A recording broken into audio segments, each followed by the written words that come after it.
Grace Kids, my name is Miss Erica and I am excited to once again have another Bible lesson for you. As always, our Bible story comes from the Bible. The Bible is God's Word and the Bible is true, and everything we read in the Bible we know is true. Good job. Today's lesson is going to be a sad lesson. Can you show me a sad face? Good job. But don't worry, because remember what I told you last time? This Bible lesson is going to have a very happy ending. Can you show me a happy face? Good job. Please join me as we watch this video to tell us about the death and resurrection of Jesus.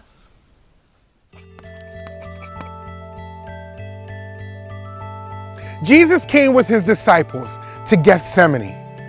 He prayed to God, "Father, if it is possible, take this suffering away from me, but only if it is part of your plan." While Jesus prayed, the disciples fell asleep. Jesus said, "Get up, it is almost time." Suddenly Jesus arrived with a large crowd. Judas kissed Jesus so the crowd would know who Jesus was. The crowd grabbed Jesus and arrested him. Peter tried to stop the men, but Jesus told Peter not to. Jesus' followers ran away, but Peter stayed nearby. 3 times, people asked Peter if he was a follower of Jesus. "No, I'm not," Peter said. Jesus was led to the high priest. The high priest asked, "Are you the Messiah, the Son of God?" Jesus replied, "Yes, that's right." The high priest said, "Aha, he has spoken against God. He deserves to die."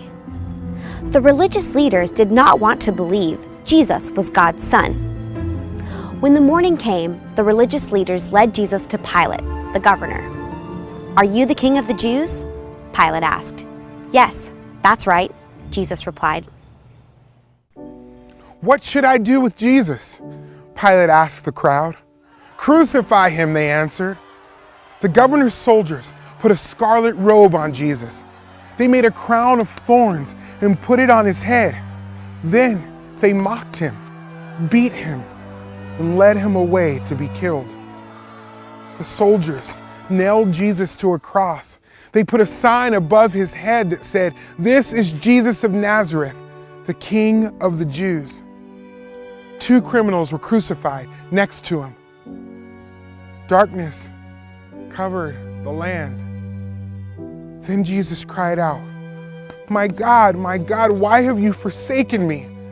Jesus shouted again, and with a loud voice, he died. Suddenly, the curtain in the temple sanctuary split in 2 from top to bottom, and there was an earthquake. One of the men guarding Jesus' body said, "This man really was God's son." Jesus was buried in a tomb. A stone was sealed in front of the tomb so that no one could steal Jesus' body. On the 3rd day, Mary Magdalene and the other Mary went to the tomb. Suddenly, there was an earthquake. An angel of the Lord rolled back the stone and sat on it. The guards were so afraid that they fainted. The angel spoke to the women, "Don't be afraid. Jesus is not here. He has been resurrected, just like he said he would." The women ran to tell the disciples the good news. Just then, Jesus met them. "Good morning," he said. The women worshiped him. "Don't be afraid," Jesus told them. "Go tell my disciples to meet me in Galilee. They will see me there." The crucifixion and resurrection of Jesus is the center of the gospel. We deserve to die because of our sin, but Jesus died in our place. He was the blood sacrifice made once and for all for the forgiveness of sin. God was pleased with Jesus' sacrifice and raised Jesus from the dead to reign as king over all creation. We are forgiven only through Jesus.